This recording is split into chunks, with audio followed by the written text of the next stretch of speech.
Hey friend, hey, it's your friend on the other end, Takia, and welcome back to Cash Cares podcast, where faith meets reflection.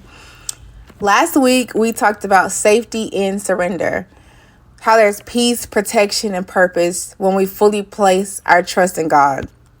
And after that episode, a listener reached out and asked me to share some scriptures about the surrender that I found in the book of Luke. So that question, of course, always hits me deep because surrender isn't just something that we talk about. It is something that we're supposed to live. So today, we're going to dive into what surrender looks like in real time, okay? So what it truly means to follow Christ's lead, even when it's uncomfortable. So there were 3 scriptures that I was able to reference back in the book of Luke. And so the first one is Luke chapter 9, verse 23 and 24. And it says, "Whoever wants to be my disciple must deny themselves and take up their cross daily and follow me," which is Jesus. "For whoever wants to save their life will lose it, but whoever loses their life for me will save it." And so in order to lead, this is the 3rd time that I've heard this week, but in order to lead, we first have to follow. Before God can trust us to influence others, He has to teach us to follow His voice, His pace, His direction, His influence. And let's be honest, it's easy to follow when the path is clear, when everything feels aligned, but true surrender happens when we keep following even when we don't understand. Sometimes surrender looks like deleting the plan that we made and saying, "God, you got it. Do what you want. Do what you need to do.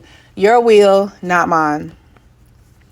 One thing we need to know is that we can't make Christ the head of our lives if we keep letting other things lead. And that could be our family, that could be our money, that could be our hurt, our pain. It could even be our own ambition and desires. We can't receive when our hands are full. Sometimes God can pour into us because we're holding on to the things that He's asking us to release. So with that, I have a question. Who or what have you been letting lead you lately?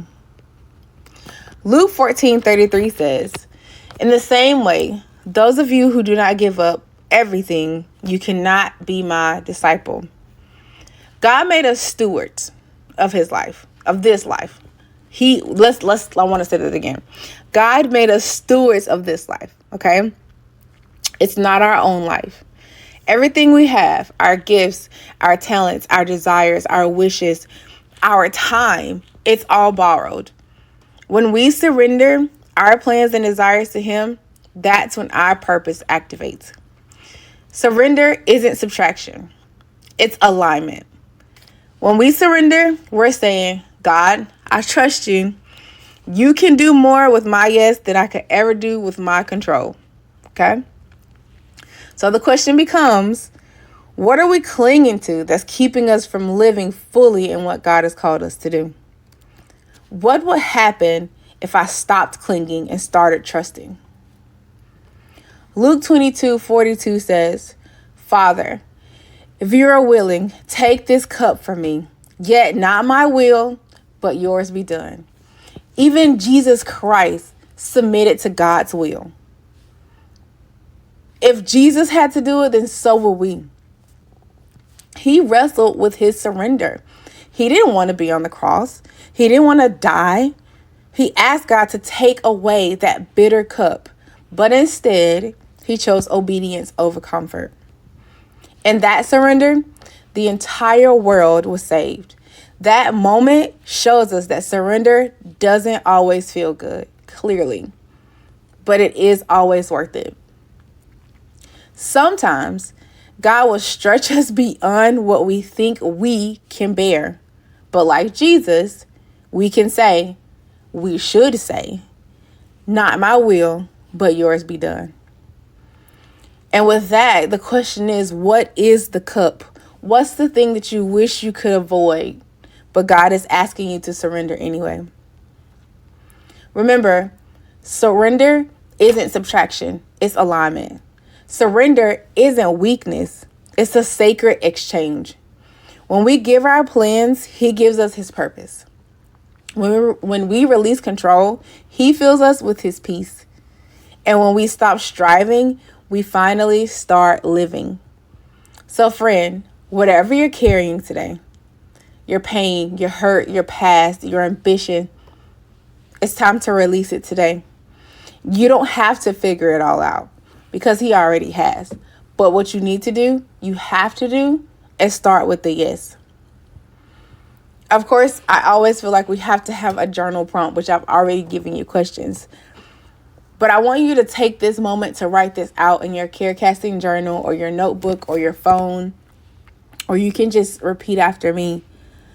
Lord, here's the area of my life I've been holding on to. Help me to surrender it, trusting that your plans are better than mine.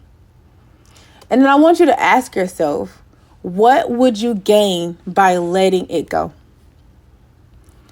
So friend, if this episode has spoke to your heart, share it with someone who needs the reminder that surrender is strength.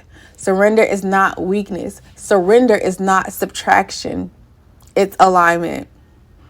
Don't forget to rate, review, and subscribe so more people can join this journey of faith and freedom.